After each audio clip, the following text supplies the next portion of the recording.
시청자 여러분 안녕하십니까. 시사반장 노기환입니다. 정선 아리랑 시장에 나왔습니다. 5일장이 열리는 날이면 전국에서 온 사람들로 북적이는 곳이죠. 폐광 지역을 넘어서서 강원랜드 관광산업은 물론이고 최근에는 버스 공영제와 농어촌 기본소득으로 차별적인 정책으로 주목받는 곳이 바로 이곳 정선군입니다. 그리고 그 변화의 중심엔 강원도 최초로 사선 군수라는 타이틀을 갖게 된 최승준 정선 군수가 있습니다. 자, 앞으로의 민선 시대를 이끌 최승준 군수의 구상 그리고 현안 오늘 자세히 한번 들어보겠습니다. 함께 가시죠.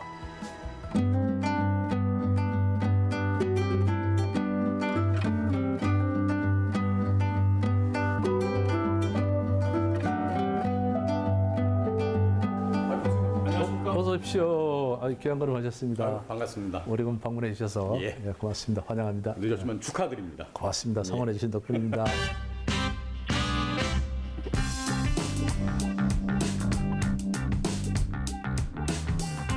군수님 사선 정선 군수가 되셨습니다. 강원도에서 최초고 전국적으로도 흔한 일이 아니잖아요. 그렇더라고요. 일단 이번 선거 뭐 조금 늦은 감은 있습니다만 네, 승리하신 뭐 소회랄까요? 어떻습니까? 뭐 선거에 집중하다 보니까 어느 날 이제 정신 차려 보니까 당선이 됐고 또 사선 군수가 됐다고 주변에서 얘기들 하시는데 30대 그냥 이렇게 경험 한번 해보려고 참여했던 것이 이제 직업을 넘어서 거의 인생이 돼버렸습니다. 예.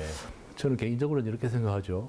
남들 이제 한 번도 하기 어렵다는 그 선거를 8번이나 제 생애 중에 이렇게 치르게 된 것은 아마 전생에 업이 많아서 그렇지 않을까. 그런, 뭐, 어쨌건 이제 개인적인 그런 영광은 중요한 것이 아니고, 결국은 우리 국민들께서 사선 군수를 만들어주신 그 의미가 저는 중요하다고 이렇게 생각을 합니다.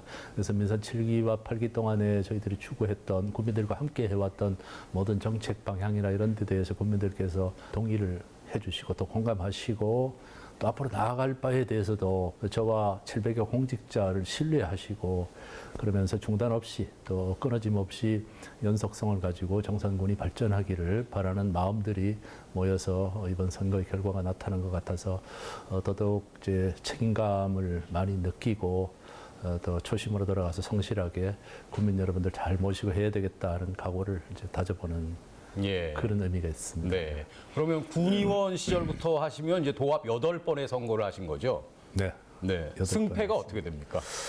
이번 선거까지 하면은 8전 6승 2패가 되는 거죠. 군의원 시절에 한 번 지셨고. 도의원에서 한 번 지셨고. 네, 그때 30대에 처음 출마했다가 한 번 떨어졌었고, 네. 그다음에 군수 처음에 5대 때 하고, 또 6대 선거에서 한 번 낙선했고요. 그래서 군의원 시절부터 해서 8번의 네, 선거에서 6승 2패.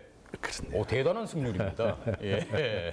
근데 어떻게 보면 그 중간에 군수에서 한번 지신 게 지금 또 삼선할 수 있는 계기가 됐다고도 볼 수 있겠네요. 지금. 결과론적으로는 그렇네요. 그렇게 막 그때 또 다시 당선이 됐었으면 아마 벌써 삼선 마무리하고 그러니까요. 은퇴했었겠죠. 예. 정치인이시니까 네. 선거에서 지게 되면 이제 2번의 또 패배의 경험이 있으시잖아요. 그렇습니다. 많이 쓰리죠. 어떻습니까? 그럼요. 그건 뭐 이루 말할 수가 없죠. 경험해보지 않은 사람은 알 수가 없는 것이고요. 그래서 오죽하면 선거는 무조건 이기고 봐야 된다. 네. 이런 수식어가 나오잖아요. 표현이. 예. 그렇습니다. 그러니까 95년에 이제 정치에 입문하신 거죠. 네, 그렇습니다. 네. 뭐 그 사이에 95년부터 지금까지 2026년까지 이 정선도 많이 변했죠. 어떻습니까? 그럼요. 그때만 해도 저희들 이제 대표적인 폐광 지역 있잖아요. 지금은 뭐 석탄산업 전환 지역이라고 명칭을 바꾸긴 했지만 1987년 네. 그때가 인구가 13만 8천 명으로 정점을 찍었었거든요. 그 이후에 계속 인구가 감소를 했습니다. 그래서 지난해까지 47년 동안 거의 반세기 동안 단 한 명의 인구도 늘지 않고 감소를 했고 95년 제가 처음에 정치를 시작할 무렵에 한 30년 전이잖아요. 네. 그때만 해도 정선군의 인구가 한 6만, 7만 정도는 됐었거든요. 그래도 이렇게 많이 인구가 감소하리라고는 미처 예상을 못했었죠. 한 해에 많을 때는 한 5천 명 정도, 한 개 네. 읍이 막 이렇게 다 사라질 정도로 인구 감소가 극심하게 이루어져 오다가 지난해부터 다행스럽게도 기본소득 시범지역 사업 이제 결정이 되고 나서 인구가 늘기 시작을 했습니다. 47년 만에 처음으로. 그래서 한 1,800여 명 정도의 인구가 늘어가지고 지금 이제 3만 5천 명대를 회복을 했죠. 네. 1,800명이 뭐 숫자가 그렇게 많은 것 같지 대도시에 비하면은 미미한 숫자일지 몰라도 저희들 정선군의 9개 면 중에서 제일 작은 면이 화암면인데 화암면의 인구가 1,500명이거든요. 네. 근데 1,800명이 늘었기 때문에 사실 뭐 면적이 하나 새로 더 생긴 거나 마찬가지 그러네요. 그런 이제 성과가 있는 것이죠. 네.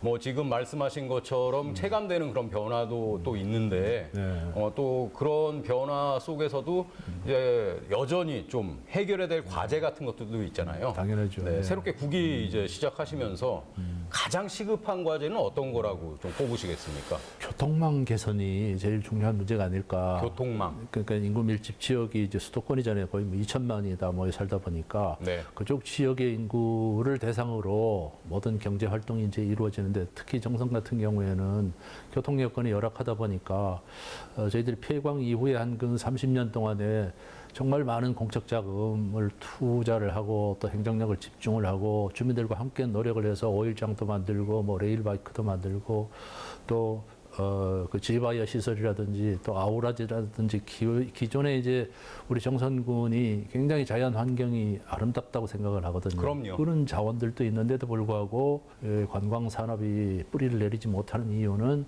바로 수도권과의 접근성이 열악하기 때문에 그렇습니다. 그래서 광역 그 교통망 개선 사업을 정선군의 최우선 과제로 지금까지 이제 민선 7기부터 해오고 있는데 다행스럽게도 지난해에 그 동서고속도로 네. 제천 삼척간 고속도로가 이제 예타 통과가 돼가지고 이제 설계부터 착공이 됐거든요. 네. 그다음에 이제 남북 구축고속도로 양구에서 영천까지 이어지는 도로도 광역행정협의회를 저희들 정선군에서 주도해가지고 지금 정상적으로 잘 추진이 되고 있습니다. 제일 중요한 것이 이제 철도, 고속철도를 연결하는 것인데 KTX 경강선 중에서 인근의 평창역에서부터 정선역까지 여기는 아직 철도 노선이 없어요. 예. 근데 경관이 짧습니다. 24.5km만 신설을 하게 되면은 정선역에서부터 사북역, 고한역까지 정선선을 기존 노선만 개량을 하게 되면은 서울에서 1시간 20분, 30분대에 정선역 그리고 오일장인 정선역과 강원랜드가 있는 사북역까지 1시간 30분대에 올 수가 있거든요. 그래서 그것이 이제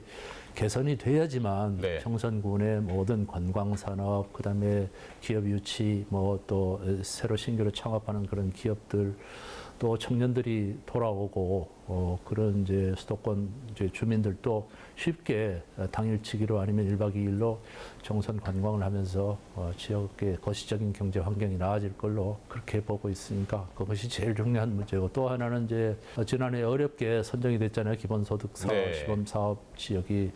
그래서 이것이 이제 2년 동안 시범 사업인데 2년으로 종결돼서는 안 되겠죠. 이게 지속적으로 사업이 진행될 수 있도록 저희들이 이제 준비를 철저하게 해나가고 또 기본 소득을 넘어서서 모든 분야에서 정선 국민이 어떤 어려움 없이 다양한 분야에서 인간다운 삶을 영위할 수 있도록 하는 정선형 기본 사회를 만들어가는 것.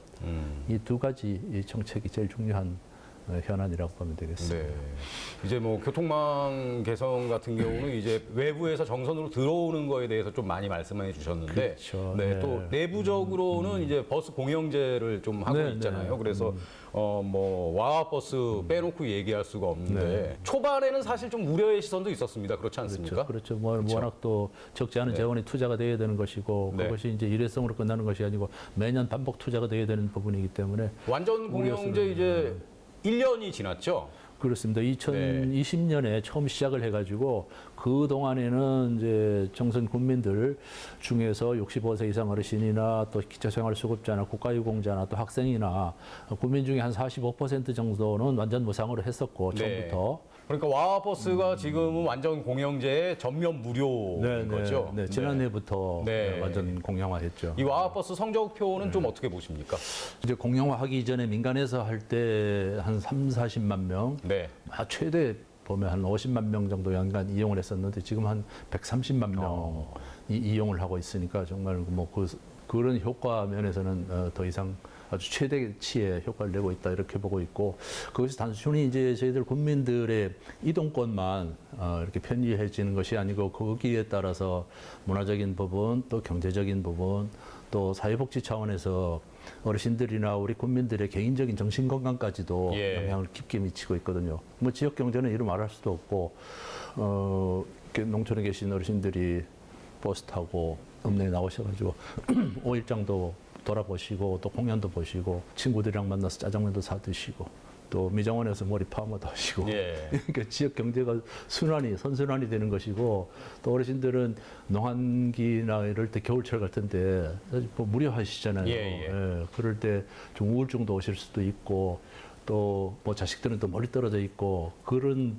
분들이 이제 친구들끼리 삼삼오오 이렇게 와우버스를 통해서 아무런 부담이 없잖아요. 예. 과거에 민영으로 운영할 때 정선 읍내의 5일장에서 제일 먼 지역이 화면의 백전이라는 곳이 있었어요. 네. 거기서 정선 5일장을 왕복을 하려면 14,000원 버스비가 들었어요.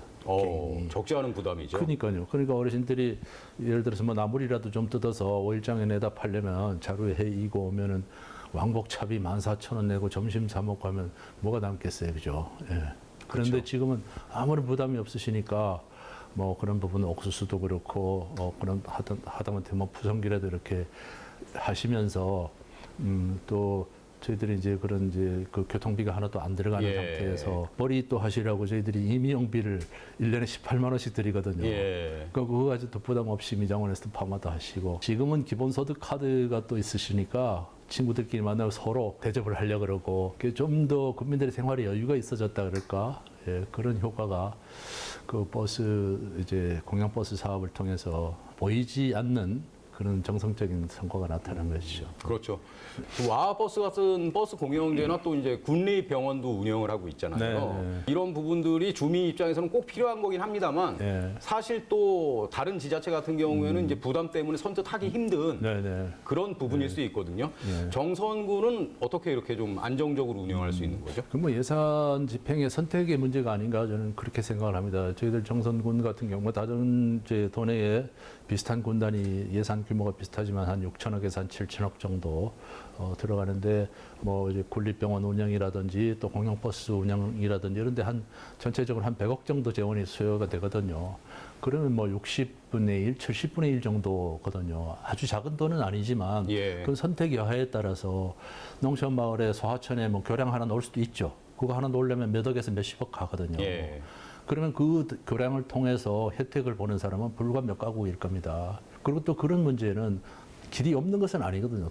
조금 돌아서 가면 되는데 그런 불편을 이제 해소하고자 그런 사업에 투자를 하게 되면 전체 국민들한테 골고루 돌아갈 수 있는 그런 효과는 기대하기에 사실 어려운 것이죠. 그래서 네. 공영버스 사업이나 또 기본소득 사업, 또 군립병원 사업 같이 국민 전체에게 또 무상급식 사업 같은 혜택이 돌아갈 수 있는 사업은 어떤 보편복지 예. 사업이 상당히 그런 효과가 있는 것이죠. 네. 그 농어촌 기본소득도 시행하면서 이제 전국적으로 또 주목을 받았잖아요. 네네. 네. 지금 그 기본소득 현황 같은 건 좀 어떻습니까? 저희들 뭐 전 국민을 대상으로 하니까 지금 한 3만 5천 명을 대상으로 매월 15만 원씩 지역 화폐인 와와 페이로 네. 주로 카드로 이제 지원을 합니다. 정선군이 이제 카드 발급이 다른 군단위보다 훨씬 더 활성화되어 있는 이유가 이미 그 2020년 그때 초반에 코로나 팬데믹 상황에서 예. 저희들이 이제 그 재난지원금 형태로 2차례 지원을 해드린 적이 있어요. 와와 카드로. 예. 그때 이미 거의 대부분 국민들이 와와 카드를 이렇게 가입을 하셨고 또 가맹점 숫자도 뭐 우리 정선읍에 자영업 하시는 분들 뭐 건설업이나 부동산업이나 이런 이제 해당이 안 되는 업종을 제외하고는 뭐 그런 이제 유흥 서비스 뭐 시금 쪽은 거의 모든 점포들이 다 가맹이 돼 있어가지고 네. 이 사업 시행하기도 굉장히 좋고 또 그 우리 공공 그 저기 배달 앱 먹개비 사업도 같이 병행을 하면서 매출도 상당히 증대가 되고 있고 예. 예산 현황은 한 600억 정도 연간 그 2년간 하니까 한 1,200억 정도의 국비와 도비와 군비가 포함이 된 그 예산이 지역의 소상공인이나 또 전통시장이나 이렇게 다시 풀려나가서 그것이 다시 2차 구매로 이어지고 또 일자리도 창출이 되고 그런 효과가 있는 것이죠. 네. 버스도 그렇고 카드도 그렇고 이제 와와잖아요. 와와죠, 와와. 예, 정선으로 와라. 이런 뜻인가요? 아시네요. 예, 예.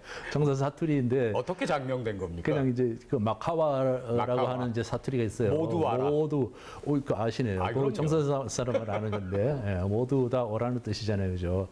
또 어떻게 보면 와와 하면은 막 군중이 이렇게 환호하는 그런 뉘앙스도 있고. 예. 그래서 그냥 영어로 소리 나는 대로 WA 그래서 와와, 그래서 와와 버스, 와와 카드, 뭐 와와 페이. 예, 그런 예. 식으로. 장명을 잘한 것 같습니다. 아주 센스 네, 있게. 입에 착 붙죠. 예. 뭐 이런 성과들 지금 나름대로 또 이렇게 좀 자랑도 해주시고 그랬는데 네. 사실 내 생각보다 이건 약간 조금 미흡한 것 같다. 네네. 조금 부족한 것 같다 해서 좀 아쉬운 부분도 있으십니까? 아마 어떻습니까? 기본소득이 글자 그대로 시범 지금 운영을 하고 있고 또 정부에서 나름대로 그 기준이 있으시더라고요. 예. 그게 뭐냐면은 지역 상권을 보호하고 다시 이제 그 침체된 경제를 재생시키는데 제일 중요한 목표를 두고 있기 때문에 사용처를 제한하고 있거든요. 읍면 간에. 그래서 이제 저희들 9개 읍면이 있는데 4개 읍에서는 9개 읍면 어디나 가서 사용할 수가 있고 면 지역 주민들은 면 지역끼리만 소통을 하도록 사용을 가능하도록 하니까 면 지역 주민들이 굉장히 좀 잘 이해를 못 하시죠. 예. 왜 다 같은 국민인데 읍 지역에 사는 주민들은 읍 지역은 물론이고 면 지역까지 다 사용이 가능하게 해놓고 면 지역에 사는 주민은 읍 지역에 하다못해 정선 5일장에도 와서 못 쓰게 하느냐. 예. 이거 차별 아니냐. 당연히 그런 불만을 제기하실 수밖에 없죠. 근데 만약에 그것을 이제 읍면 공통으로 다 이렇게 제한을 풀어버리면 쏠림 현상이 생길 수밖에 없거든요. 아무래도 상권이 많이 발달해 있고 가맹점이 많은 읍 지역에 와서 편중되게 하면은 면 지역의 상권은 재생할 기회가 없는 것이죠. 예. 그래서 좀 불편하시더라도 면 지역 상권을 보호하기 위해서 그렇게 하면서 지금 신규 창업이 일어나고 있습니다. 뭐 약국이라든지 뭐 제과점이라든지 또 음식점이라든지 또 마트라든지 이런 것들이 이제 없던 것들이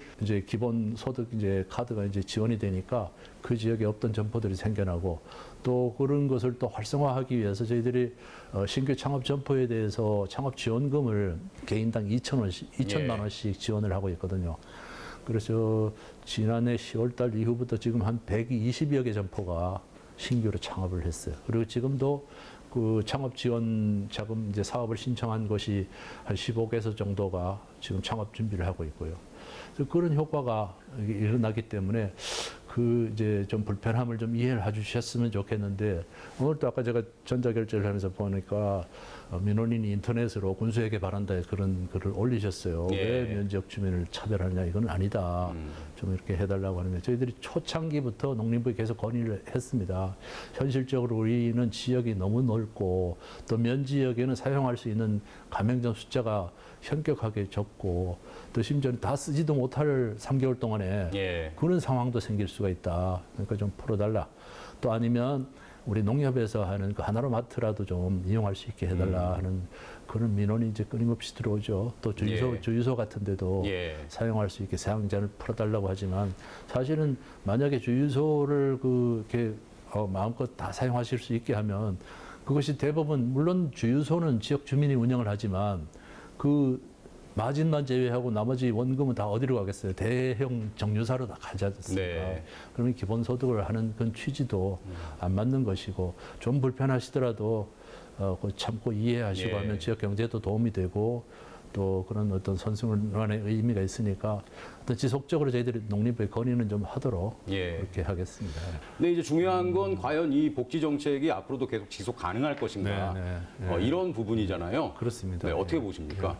저는 뭐 이재명 정부가 이제 그 임기 내에는 충분히 오히려 더 확대될 수도 있다. 양적으로 아니면 질적으로 그렇게 믿고 있고 또 그 이후에라도 저희들 군에서 자체적으로 이렇게 지속할 수 있는 그 방안을 기반을 좀 만들려고 지금 계획을 하고 있습니다. 우선은 이제 자주 재원인 강원랜드 주식 배당금 이 이제 강원랜드 매출에 따라서 또 이익금에 따라서 이제 발생하는 것이기 때문에 강원랜드의 규제 완화를 통해서 네. 또 경쟁력을 갖추게 되면 더 지금보다 훨씬 더 많은 매출이 날 것이고 예를 들면 마카오 카지노 같은 그 시설을 보면은 연간 한 7천만 명 관광객이 찾아가거든요. 네. 그런데 우리 강원랜드는 한 500만 명밖에 안 옵니다. 지금 500만 명의 관광객을 위해서 지금 5천 명의 직원이 필요하거든요.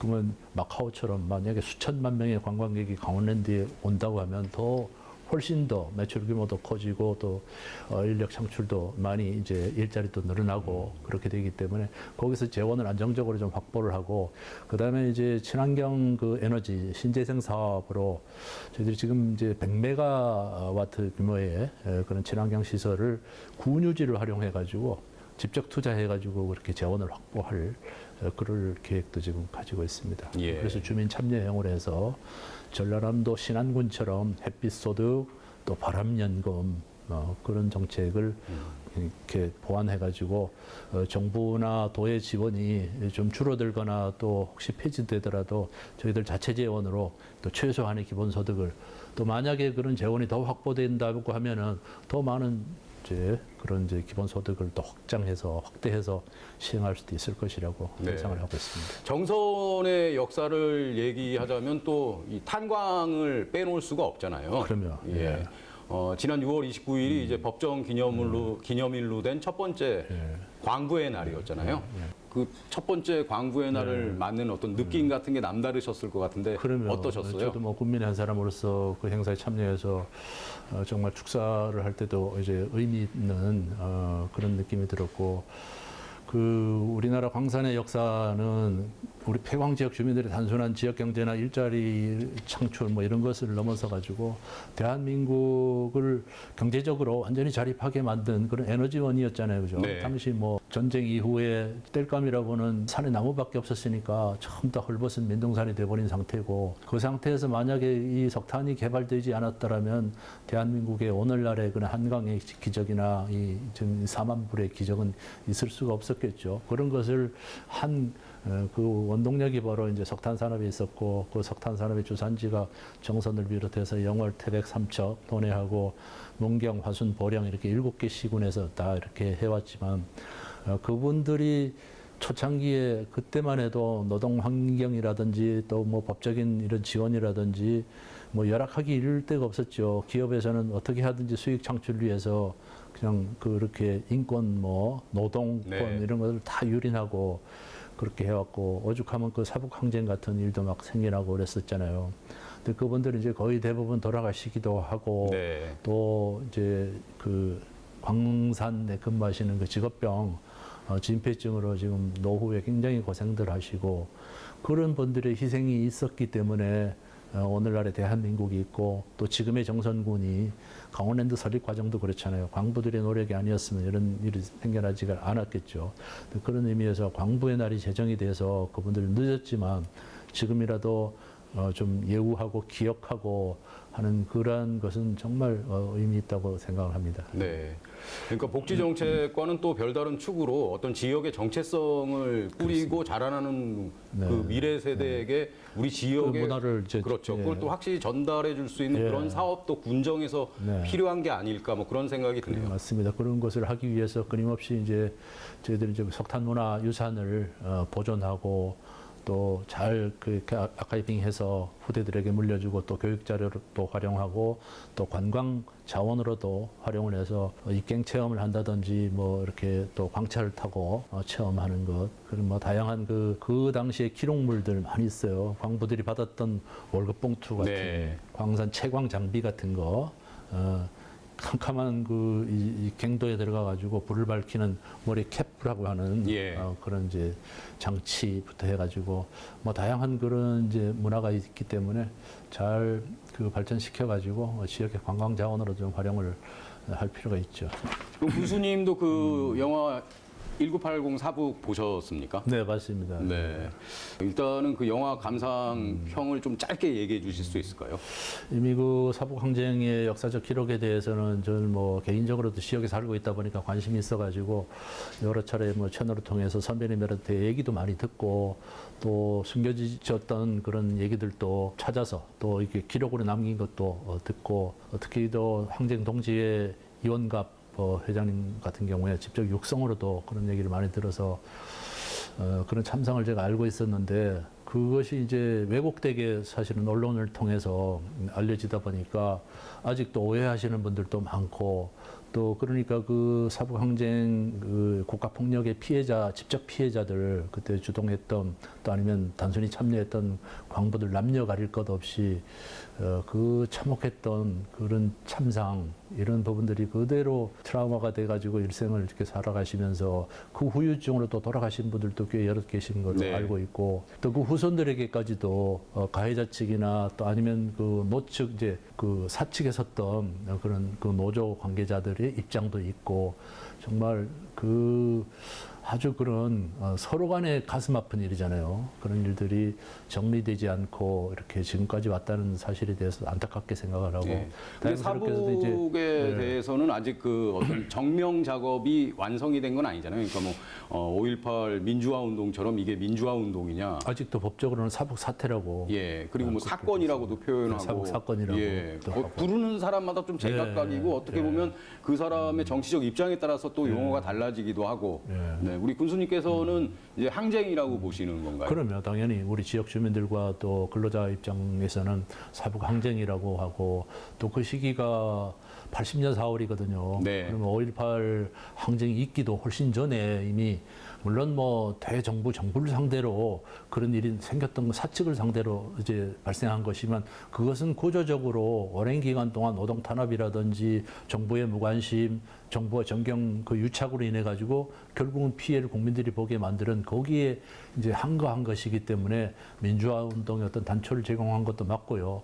또 우리나라 노동운동 역사 중에서도 집단으로 그렇게 그 한거를 한 것도 저 최초의 그런 역사적인 의미도 있고 우리 지역에서 그런 경찰들도 막 희생이 되시고 수많은 사람들이 그 참혹한 뭐 고문, 구타 이런 것을 겪으면서 지금까지도 그것이 치유되지 않고 넘어가고 있는 것은 반드시 가까운 시간, 최대한 가까운 시간 내에 또 해원하는 그런 길이 열렸으면 좋겠고 최근에 총리께서도 구체적으로 네. 사북 항쟁에 대해서 언급을 해주시고 대통령께서도 직접 발언은 안 하셨지만 광복의 날을 기념해서 SNS를 통해서 분명히 그 사북 항쟁 국가 폭력에 대해서 문제점을 같이 공유를 하시고 광복 피해자들이 원하는 그런 해결책을 이렇게 바라신다고 이렇게 언급을 하셨기 때문에 머지않아서 정부의 공식적인 사과가 있지 않을까 또 그렇게 해주셔야 된다고 믿고 있고 거기에 따라서 여러 가지 응당한 네. 보상이라든지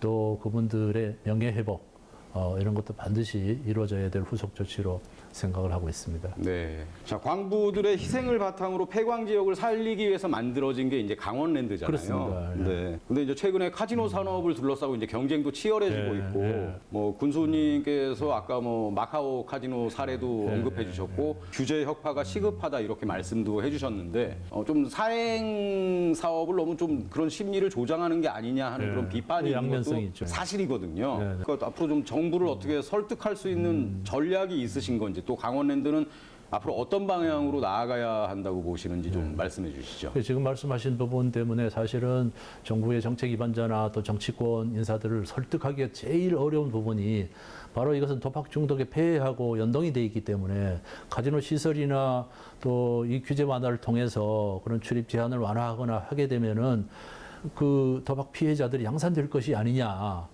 하는 그런 우려하고 도박 피해 그런 이제 나쁜 현상하고 연동이 되기 때문에 그런 것을 설득하기가 좀 어렵거든요. 그래서 좀 저는 이제 언론에서 좀 많이 도와주셔야 된다고 생각합니다. 그런 것을 보여줘야 되거든요. 세계의 사례라든지 국제적인 사례라든지 왜 이런 규제 완화가 필요한 것인지 이제는 카지노 산업이 단순히 어떤 적폐의 대상이 아니고 이것은 한 국가나 지역을 살릴 수 있는 산업의 한 장르로 봐줘야 되거든요.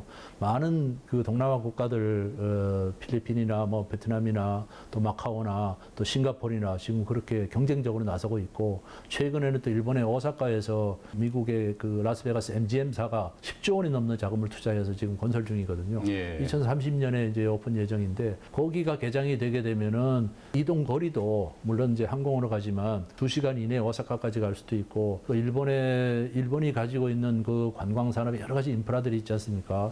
온천이라든지 그다음에 아주 그 신칸센 같은 그런 이제 촘촘한 철도망 그 교통망, 그 친절함, 일본 사람들의 친절함, 그리고 음식, 뭐, 이런 그런 온천, 바다, 이런 것을 모두가 가지고 있기 때문에 이 강원랜드 같이 이렇게 열악한 그런 상황에서 규제까지 이렇게 강화가 돼가지고 고객들이 어떤 정당한 그런 이제 권리 행사도 못하고 대접도 못 받고 이런 상태에서 경쟁력을 갖출 수가 없거든요. 그럼 강원랜드가 어떻게 설립된 회사입니까? 이게 뭐 개인이 투자해서 만드는 게 아니지 않습니까? 예. 95년 3.3 투쟁을 통해서 정말 지역이 피폐화되고 시장은 텅텅 비고 다 광부들이 거주하던 집들은 다 텅텅 비고 도시는 온통 탄가루로 덮여 있고 상하수도도 하나도 좀 안 돼 있고 대부분이 또 무화과 건물이고 도로도 하나 없고 그런 상태에서 정말 못 살겠다. 정부에서 아무런 대책 없이 이렇게 폐광을 해가지고 이 한 지역이 망해가고 또 지역 주민들이 죽어가는데 있을 수 없다 해가지고 이제 투쟁을 시작한 것이 이제 95년 3월 3일 날 극적으로 예. 합의를 정부와 한 것이 이제 폐광 지역 지원에 관한 특별법 만들고 그 법에 근거해서 내국인이 출입할 수 있는 유일한 카지노를 만드는 것이 강원랜드거든요. 그럼 설립 취지나 그 법의 제정 취지에 맞게 그것이 운영이 되려면 물론 그 도박 중독의 폐해에 대해서는 당연히 그것은 이제 방지를 하는 여러 가지 정책들을 개발을 해야 되고 또 그런 도박 중독 치유에 대한 노력도 끊임없이 투자를 해서 해야 됩니다. 그러나 이 강원랜드가 글로벌 복합 리조트로 경쟁력을 갖추기 위한 조건도 만들어 주셔야지 폐광 지역 그 지원에 관한 특별법이 만들어진 그런 취지도 달성하는 것이고 강원랜드가 설립된 이유도 바로 거기에 있기 때문에 그런 부분에 대해서는 정부를 좀 설득을 해 나가야 되겠고요. 예. 같이 언론에서도 좀 많이 도와주시면 고맙겠습니다. 가리왕산도 이제 핵심 사안 중에 하나인데 그렇습니다. 살리면 국가정원 조성을 네네. 추진하고 계시잖아요. 네네. 그렇게 선정이 된다면 뭐 어떤 효과들을 기대할 수 있다고 보십니까? 가리왕산을 중심으로 정선은 이제 백두대간의 중심에 있거든요. 네. 그 영동과 영서에 이렇게 거의 해발 한 500에서 1000고지까지 이렇게 걸쳐서 있는 대표적인 고원지대이기 때문에 높고 푸른 산 그리고 거기에 따라서 아름다운 계곡들이 많이 있고 또 맑은 강이 있는 네. 아주 천혜의 이제 자원이 있는 곳인데 가리왕산이 특히 그 중에도 해발 고도도 제일 이제 관내에서는 제일 높기도 하지만 그 산이 가지고 있는 기존의 그 생태 산림 자원이 굉장히 그 이제 소중한 자원이라고 또 전문가들도 얘기를 하시고 그래서 과거로부터 그런 이제 유전자원 보호림으로 지정을 해서 산림청에서 직접 관리를 했었거든요. 근데 올림픽 이후에 어차피 이제 개발이 된 상태 아닙니까? 스키장도 네. 만들어졌고 또 선수들이 타는 이제 곤도라도 다 시설이 돼 있고 이런 상태에서 올림픽을 성공적으로 치르고 나서 그것을 전부 다 원상으로 복원을 하게 되면 올림픽 유산 자체는 사라지는 게 되잖아요. 네. 그리고 케이블카 같은 경우, 곤도라 같은 경우에 정말 거의 한 2천억을 들여서 시설을 했는데 그 훌륭한 시설을 오로지 환경이라는 그 명분 하나 가지고 다시 또 2천억을 들여서 전부 다 철거를 해서 올림픽 유산을 없애버리고 지역의 관광 자원으로 활용할 수 있는 것도 못하게 하고 이것은 누구를 위한 정책이냐. 그래서 그런 부분에서 국민들하고 환경단체하고 어떤 그 상충될 수밖에 없는 구조였거든요.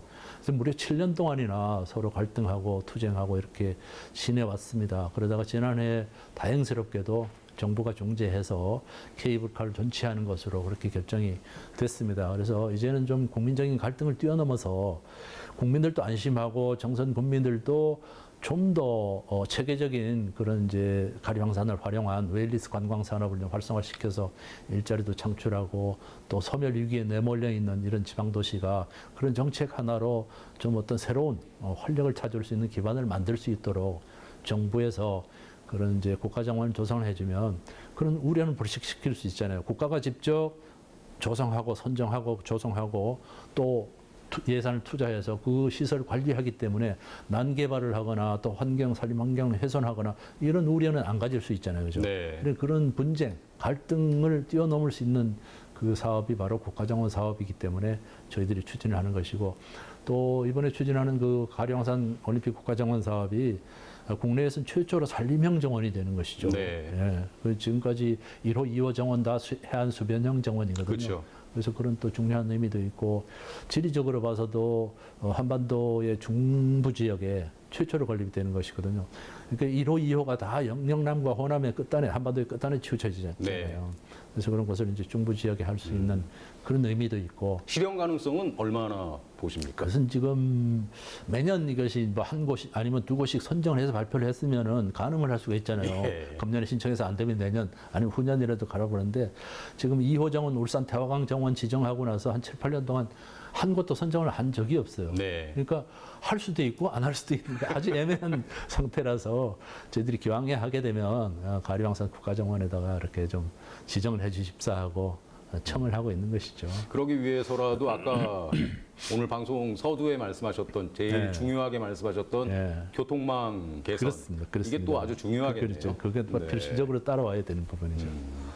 지금 교통망 개선 아까 뭐 잠깐 얘기해 주셨습니다만 예. 그 진행 상황하고 뭐 또 우리 군수님 임기 내에 추진할 뭐 목표 같은 거 뭐 어느 정도까지 잡고 계십니까? 일단은 이제 KTX 문제는 국가 철도망 계획이 이제 5년마다 한 번씩 발표되거든요. 그래서 5차 철도망 계획의 우선 사업으로 이렇게 개정이 되는 것이 상정이 되는 것이 제일 중요하거든요. 네. 그래서 그거는 지금 이제 지방선거가 끝났기 때문에 새로 선출된 광역단체장님들하고 국토부하고 아마 협의를 거쳐서 네. 우선 순위를 정해가지고 도내에서도 지금 뭐 거의 한 10개 정도의 철도망 사업이 지금 건의가 되고 있는데 거기 우선 순위가 있거든요. 뭐 공개적으로 말씀드리긴 좀 불편한 점이 있지만 네. 상당히 우리 그 평창정선선이 상위권에 가 있기 때문에 그런데 그런 우선 순위를 좀 앞당겨서 착공을 앞당기려고 하는 그 이제 특별한 방법이 하나 있어요. 제가 네. 이제 처음 말씀드리는 건데 이게 이제 정부에서 국비를 가지고 하는 거잖아요. 그 평창정선선만 해도 1조 900억이 들어가는 대형 사업인데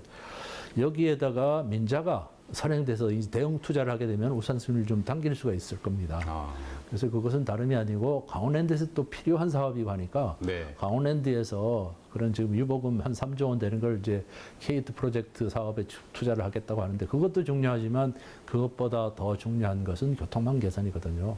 그래서 거기다 한 3천억 정도의 사업비만 투자를 하게 되면은 우선순위가 좀 당겨져서 조기에 착공할 수 있을 것으로 그렇게 믿고 있습니다. 네. 아직 지금 뭐 강원랜드 사장단이 계속 공석인 상태 2년 넘게 지금 있거든요. 그래서 지금 이제 선임 중이기 때문에 선임 과정 중이기 때문에 새로 이제 임명이 되면은 신임 사장단하고 협의해서 그런 방법으로 한번 추진을 해볼 생각을 가지고 있습니다. 네. 자, 이제 4선의 임기 시작하는 즈음인데, 네. 네.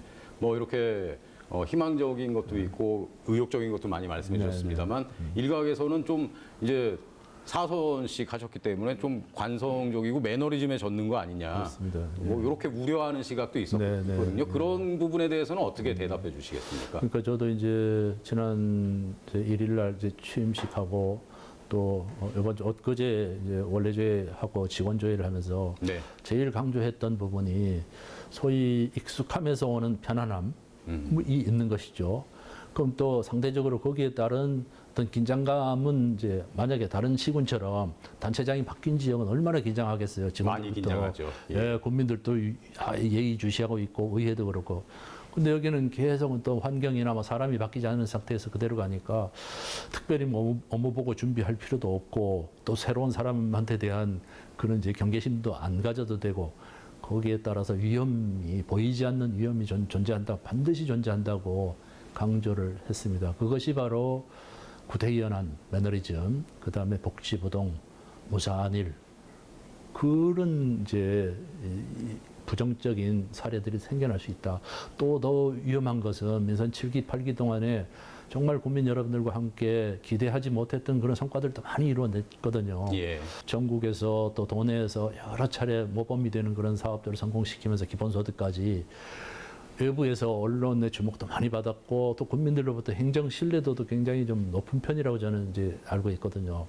이러다 보니까 우리 이 조직 내부에서 너무 자만에 빠져가지고 이렇게 그런 부분들은 사업의 성공으로 인해서 외부적으로 비춰지는 빛의 영역이고 어두운 영역이 또 있거든요. 만약에 이것이 저는 이제 그래서 이제 시스템 에러라고 이제 표현을 했거든요. 네. 우리가 조직적으로 구조적으로 잘못돼 가지고 발생하는 사고는 이건 정말 대형 사고 될 수밖에 없다. 개인의 잘못으로 어떤 휴먼 에러가 일어나는 것은 뭐 인사 조치라든지 징계라든지 보완할 수 있는 방법이 얼마든지 있는데 잘못된 과정 관행, 행정 관행이 누구도 발견하지 못하고 실무자는 모르고 팀장도 모르고 과장도 모르고 군수 부군수까지 모르면은 그때 이 발생하는 그 사고에 대해서는 정말 우리 정선군을 흔들 정도의 그런 태풍급의 사고가 발생할 수가 있다. 네. 그러니까 늘 긴장하고 깨어 있고 다시 한번 다잡아서 그런 무사한 일에 빠지지 않도록 매너리즘에 빠지지 않도록 갈고 닦자 하는 그런 취지의 얘기를 했고 또 분야별로 혁신 과제를 제가 강하게 좀 주문을 했습니다. 그래서 국민들이 크고 거창한 것도 중요하지만 사소한 생활 속의 불편 이것을 결코 소홀히 보지 말아라. 주민들이 보도부록이 이제 경사가 지게 이렇게 만드는 경우가 많거든요. 예. 건물의 출입구하고 그다음에 경계석의 도로하고 높이를 맞추다 보니까 그러면 이렇게 횡단하는 이제 횡보하는 그 시민들 입장에서는 굉장히 불편합니다. 한쪽을 이렇게 짝다리로 해서 걸어야 될 정도. 예. 미끄러울 때 보행차 몰고 다닐 때 이런 사소한 불편 하나도 다 찾아서 개선을 해야지만이 국민이 정말 이렇게 진정으로 행복을 느낄 수가 있다. 크고 거창하고 뭐 일자리 많이 만들고 그죠? 뭐 공원 만들고 이런 것도 당연히 해야 되지만 정말 주민들이 불편함을 실생활에서 불편함을 느끼는 부분을 개선을 해서 국민이 더 행복한 정선을 만들자. 그렇게 이제 같이 마음을 합쳐서 다짐을 좀 하기도 했습니다. 네. 오늘 말씀하신 것들이 임기 안에 진짜 좀 좋은 성과들이 많이 있었으면 좋겠습니다. 네, 네. 네. 국이 마무리하실 때쯤에 네, 국민들로부터 좀 어떤 평가 받고 싶으십니까?